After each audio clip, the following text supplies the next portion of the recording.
সব বাড়ির ছেলের বিয়ে হয়ে গেল, আর এটাকে দেখো শুধু বসে বসে সময় নষ্ট করছে। তাও যে একটা মেয়েকে ভালোবাসলো, সে আবার কারো বিয়াইন হয়ে গেল। মা ওটা না বেয়ান না, ওটা হচ্ছে লেসবিয়ান। আর ওটা যার যার পার্সোনাল চয়েস, সেখানে আমি কিছু করতে পারবো না। হ্যাঁ, তুমি আর কি করবে? তুমি শুধু ল্যাপটপে বসে শুধু কুটুর কুটুর করবে। আর এই ফাঁকে কেউ তোর ভালোবাসাকে অনুদার বিয়ান করে নিয়ে চলে যাবে। মা লক্ষ্মীকে একটু বল বাবা, এটা মা লক্ষ্মীর মতন যেন তুই একটা বড় pass, please ball.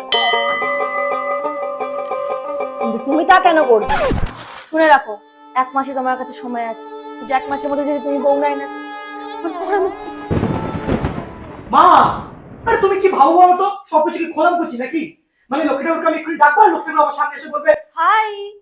High. Ta na na ta na na na na ta na na ta na na na na